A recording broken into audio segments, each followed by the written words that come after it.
তো আজকে আমরা দেখব কিভাবে একটা ইমেজের ব্যাকগ্রাউন্ডকে চেঞ্জ করে হেয়ার মাস্কিং করে একটা আফটার বিফোর পোর্টফোলিও বানানো যায়, যেটা আমাদের মার্কেট প্লেসের জন্য। আর আমরা কিভাবে পোর্টফোলিও রেডি করতে পারি সেই জিনিসটাই আমরা আজকে দেখব।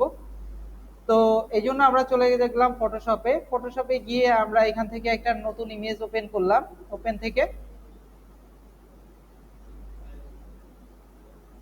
তো এখান থেকে ওপেন করার পরে আমরা সরাসরি চলে গেলাম ব্যাকগ্রাউন্ড রিমুভ করার জন্য যে ওয়েটা, পেন টুল। পেন টুলটা নেওয়ার পরে আমরা এখান থেকে ক্রিয়েট নিউ পাথ থেকে একটা পাতের লেয়ার ক্রিয়েট করে নিলাম। নেওয়ার পরে আমরা এটাকে জুম করলাম, যেহেতু রেজলিউশন ভালো, মিনিমাম 300% জুম করব আমরা। আমার ইমেজের রেজলিউশন যদি খারাপ হয় সেই ক্ষেত্রে জুমের পার্সেন্টেজটা আরো অনেক বেশি বেড়ে যেতে পারে।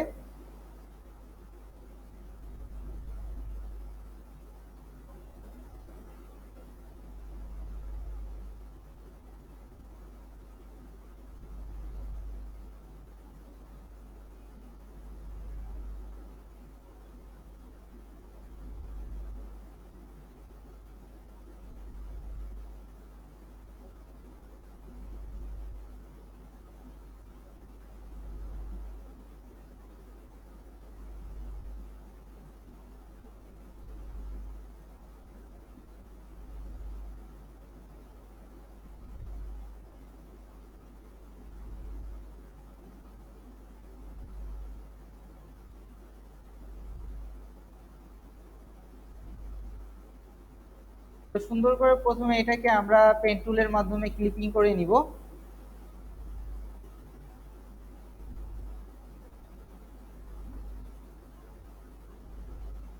ক্লিপিং হয়ে যাওয়ার পরে আমরা কন্ট্রোল ইন্টারফেসের মাধ্যমে এটাকে মার্ক করব। মার্ক করার পরে আমরা সাইডগুলোতে একটু ফেদার দিয়ে দিব, সেজন্য শিফট F6 চেপে ফেদার দিয়ে দিব। এখানে খেয়াল করব, আমরা যদি ইমেজের রেজলিউশন ভালো হয় তাহলে আমরা একটু বেশি ফেদার দিতে পারি, আর যদি রেজলিউশন কম হয় তাহলে আরো কম ফেদার দিতে হবে। এখানে আমরা 0.8 ফেদার ইউজ করলাম, ওকে করে দিলাম। এরপর কিবোর্ড থেকে কন্ট্রোল জে প্রেস করে আমরা একটা লেয়ার উঠিয়ে নিলাম। এখন এটাকে আমরা আসলে ব্যাকগ্রাউন্ড রিমুভ করার জন্য, হেয়ারের ব্যাকগ্রাউন্ডটা রিমুভ করার জন্য আমরা ইরেজ টুলের মাধ্যমে ব্যাকগ্রাউন্ডটা রিমুভ করব।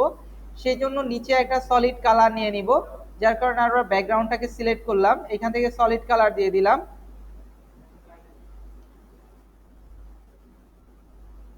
এরপরে আবার ইমেজটাকে জুম করে আমরা ব্যাকগ্রাউন্ড ইরেজ টুল নিলাম। ইভেন আমাদের কাঙ্ক্ষিত যে লেয়ারটা, যে লেয়ারটাতে আমরা আসলে হেয়ার মাস্কিংটা চাচ্ছি, সেই লেয়ারটাকে সিলেক্ট করে দিলাম।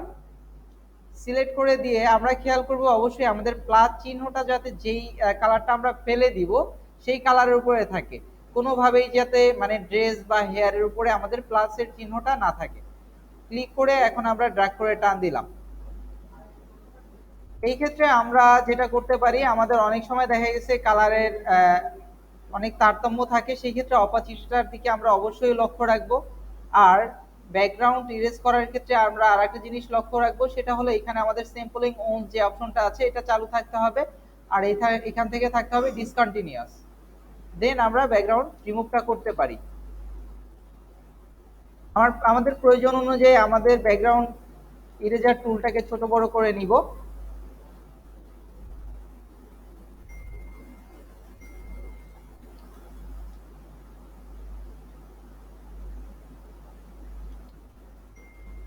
তো আমাদের ব্যাকগ্রাউন্ড ইরেজ মোটামুটি হয়ে গেছে। এখন আমাদের যেটা দেখতে হবে আসলে ইমেজের কোথায় কোথায় ডাস্ট আছে, সেই ডাস্টগুলোকে আমরা মুছে দিব। মুছে দেওয়ার জন্য আমরা অবশ্যই ইরেজ টুলটা ব্যবহার করব। তো ইরেজ টুলটা দেখেন আমাদের অনেক বড়, এটাকে ছোট করে নিতে হবে। থার্ড ব্র্যাকেট ওপেনিং বা ক্লোজিং, ক্লোজিং এ হয় বড়, ওপেনিং এ ছোট হয়। আনওয়ান্টেড যদি কোনো হেয়ার থাকে সেটা একটু আমরা রিমুভ করে দিব এখান থেকে।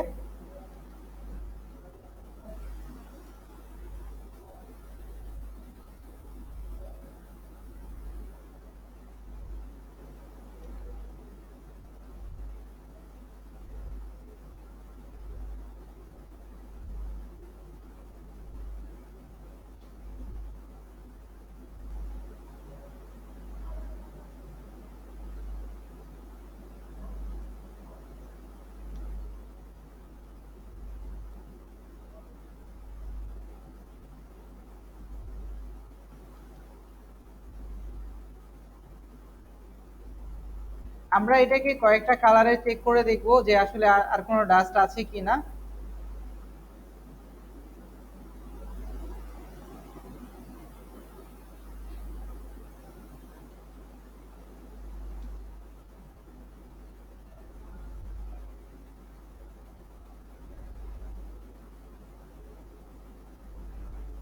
তো আমাদের এটার ব্যাকগ্রাউন্ড রিমুভ হয়ে গেল। এখন চাইলে আমরা এই ইমেজটাকে যে কোনো জায়গায় ইউজ করতে পারি। তো আমরা চাচ্ছি এটা দিয়ে আমরা আফটার বিফোর একটা পোর্টফোলিও তৈরি করব। সেটার জন্য আমরা এখন যে কাজটা করব, আমরা সরাসরি চলে যাব ইমেজে। ইমেজে গিয়ে দেখে নিব আসলে ইমেজের সাইজটা আছে কতটুকু। ইমেজ থেকে চলে গেলাম আমরা ক্যানভাস সাইজে। এখানে দেখা যাচ্ছে ওয়াইড আছে 22.8। আমরা যেহেতু ওয়াইডেই বাড়াবো, চাইলে এটাকে আমরা ডাবলও করে ফেলতে পারি, আবার যদি চাই না এটার মধ্যেই আমরা দুইটা কাজ করব সেটাও আমরা করতে পারি। সো আমরা আপাতত ডাবল করব। ডান দিকে বা বাম দিকে, যদি বাম দিকে বাড়াতে চাই তাহলে ডান দিকের অ্যারোতে ক্লিক করে দিতে হবে। ক্লিক করে দিয়ে এখন 22-এর ডাবল কত হয়, 45.6। এটা আমরা এখানে লিখে দিলাম ম্যানুয়ালি। লিখে দেওয়ার পরে আমরা এখানে ওকে করে দিলাম। তো ইমেজটা এমন হয়ে গেল। তো আমরা চাচ্ছি এখন বাম পাশে থাকবে আমাদের আগের যে ইমেজটা সেটা, আর ডান পাশে থাকবে আমরা নতুন করে যেই কাজটা করেছি সেটা। সেজন্য এখন আমরা যেটা করব, এইটার কালারের প্রোফাইলের চোখটা আমরা অফ করে দিব। অফ করে দিয়ে আমরা সরাসরি যে ব্যাকগ্রাউন্ডের যে লেয়ারটা আছে এটার উপরে ডাবল ক্লিক করব, ওকে করে দেব। লেয়ার 0 হয়ে যাবে। মুভ টুলের মাধ্যমে আমরা কি করব, পূর্বের যে লেয়ারটা সেটাকে বাম দিকে সরিয়ে দিলাম। এক্ষেত্রে শিফট ধরলে আসলে ছবিটা সমান থাকবে। এখন আমরা এটাকে সেভ করে দিলাম, ফাইল থেকে সেভ, পিএইচডি তে সেভ করে দিলাম। যদি আমরা এটা পুনরায় আবার কখনো ইউজ করতে চাই তাহলে এখান থেকে এডিট করা যাবে। আর এরপরে আমরা এটাকে জেপিজি বা পিএনজি অপশনে সেভ করে দিতে পারি। আমার যেটা প্রয়োজন, যদি জেপিজি হয় জেপিজি তে সেভ করে দিতে পারি। সেভ অ্যাজ থেকে আমরা ফাইল থেকে আবার চলে যাব, সেজন্য সেভ করার জন্য সেভ অ্যাজ, সেভ অ্যাজ থেকে জেপিজি অর পিএনজি যেটাই আমরা সেভ দিতে চাই সেভ দিয়ে দিব।